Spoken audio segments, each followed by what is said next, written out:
Hello, எப்போதும் போல் ஒரே சட்னியை செஞ்சு போர் அடிச்சு போச்சா? இப்போ ஒரு வித்தியாசமான ஒரு சட்னி பார்க்கலாமா? கொஞ்சம் கடாயில் எண்ணெய் ஊற்றிட்டு உளுத்தம்பருப்பு போட்டுக்கோங்க.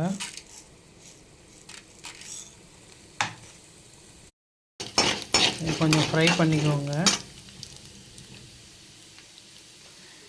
எப்போதும் தேங்காய் சட்னி, இந்த சட்னி, அந்த சட்னின்னு போர் அடிக்கும். அதனால் ஒரு கொஞ்சம் வித்தியாசமாக பசங்க சாப்பிட்ற மாதிரியும் பண்ணணுங்கிறதுக்கு தான் இது பண்ணுறேன். வேறு ஒன்றும் இல்லைங்க, கேப்சிகம் சட்னி தான் சொன்னேன் இது. இப்போ உளுத்தம்பருப்பு போட்டு இதை வறுத்து எடுத்துக்கோங்க.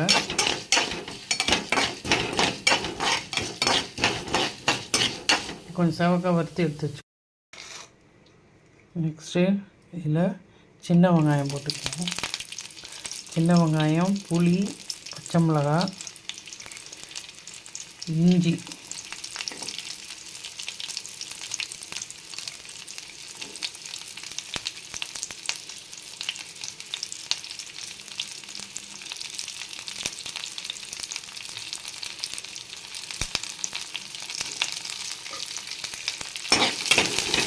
பெரிய வெங்காயம் போட்டுக்கலாம். நான் சின்ன வெங்காயம் கொஞ்சம் 5 போட்டிருக்கேங்க. நான் கொஞ்சமான குவான்டிட்டி தான் பண்ணுறேன். நீ நிறையா பண்ணணுன்னா நீங்கள் நிறையா எடுத்துக்கோங்க.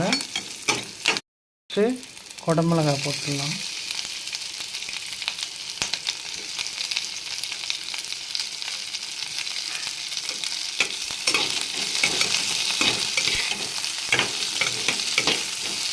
இதையும் நல்லா வதக்கிடுங்க.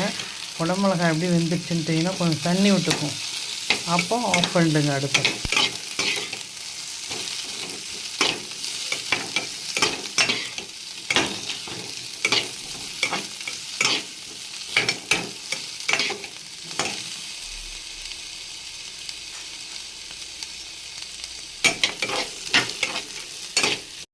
கொஞ்சம் இப்போ குடமிளகாய் வதங்கிடுச்சு. கொஞ்சம் உப்பு போட்டுக்கலாம், அதுக்கு தேவையான உப்பு.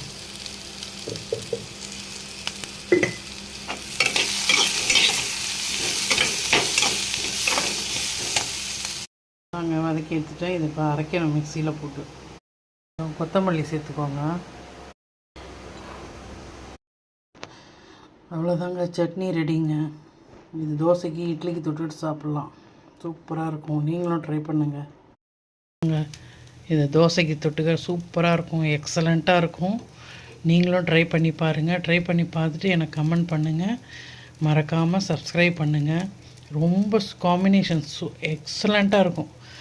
பிடிக்காதவங்களுக்கும் பிடிக்கும், கேப்சிகம் பிடிக்காதவங்களுக்கும் இது பிடிக்கும். மஸ்ட்டு ட்ரை பண்ணுங்கள். தேங்க்யூ.